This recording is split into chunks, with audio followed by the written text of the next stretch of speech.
जय श्री कृष्णा, जय गणपति बप्पा। आप सभी को गणेश चतुर्थी की हार्दिक शुभकामनाएं।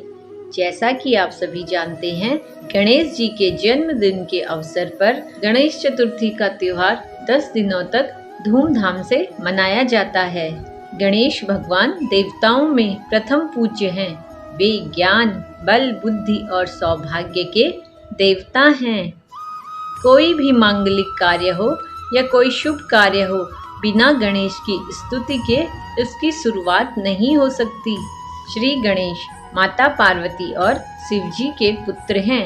इनके जन्म को लेकर कई तरह की कथाएं हैं। ब्रह्मा पुराण और शिव पुराण में विनायक के जन्म को लेकर अलग अलग कथाएं हैं। ब्रह्मा पुराण के अनुसार भगवान शिव ने गणेश जी को पंच तत्वों से बनाया है। जब भगवान शिव गणेश जी को बना रहे थे तो उन्होंने विशिष्ट और अत्यंत रूपवान रूप पाया। इसके बाद यह खबर देवताओं को मिली।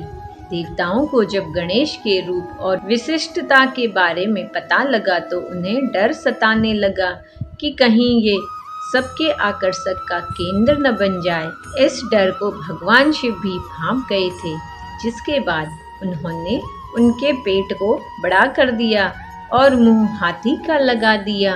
वहीं दूसरी कथा शिव पुराण में इस कथा से बहुत अलग है। शिव पुराण के अनुसार माता पार्वती ने अपने शरीर पर उपटन लगाया था। इसके बाद जब उन्होंने अपने शरीर से उपटन उतारा तो उससे उन्होंने एक पुतला बना दिया। पुतले में बाद में उन्होंने प्राण डाल दिए। इस तरह से विनायक पैदा हुए थे। इसके बाद माता पार्वती ने गणेश को आदेश दिया कि तुम मेरे द्वार पर बैठ जाओ और उनकी रक्षा करो, किसी को अंदर नहीं आने देना। कुछ समय बाद शिवजी घर आए तो उन्होंने कहा कि मुझे पार्वती से मिलना है। इस पर गणेश जी ने मना कर दिया। शिवजी को नहीं पता था कि ये कौन है। दोनों में विवाद हो गया और उस विवाद ने युद्ध का रूप धारण कर लिया।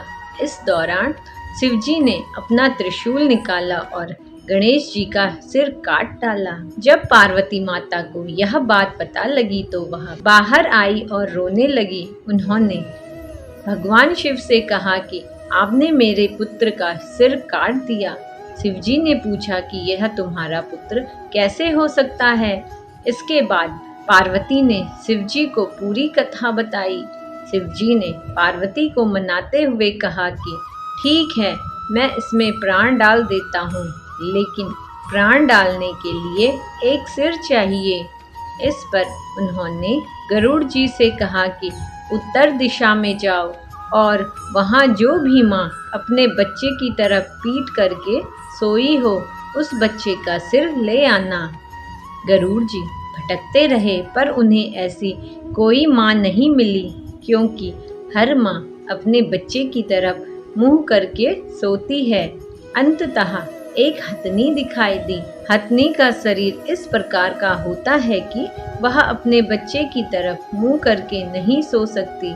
गरुड़ जी उस शिशु हाथी का सिर ले आए। भगवान शिव ने वह बालक के शरीर को जोड़ दिया, उसमें प्राणों का संचार कर दिया, उसका नामकरण कर दिया। इस तरह गणेश जी को हाथी का सिर लगा।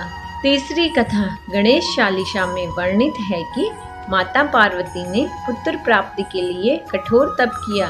इस तप से प्रसन्न होकर स्वयं श्री गणेश ब्राह्मण का रूप धर के पहुँचे और उन्हें यह वरदान दिया कि माँ, आपको बिना गर्भ धारण किए ही दिव्य और बुद्धिमान पुत्र की प्राप्ति होगी। ऐसा कहकर वे अंतर्ध्यान हो गए और पालने में बालक के रूप में आ गए। चारों लोक में हर्ष छा गया। भगवान शिव और पार्वती ने विशाल उत्सव रखा। हर तरफ से देवी देवता, सुर, गंधर्व और ऋषि मुनि देखने आने लगे। शनि महाराज भी देखने आए।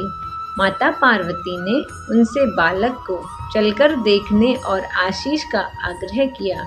शनि महाराज अपनी दृष्टि की वजह से बच्चे को देखने से बच रहे थे। माता पार्वती को बुरा लगा। उन्होंने शनि देव को उल्हाना दिया कि आपको यह उत्सव नहीं भाया, बालक का आगमन भी पसंद नहीं आया। शनिदेव सकुचा कर बालक को देखने लगे। शनि की कुदृष्टि बालक पर पड़ी। बालक का सिर आकाश में उड़ गया।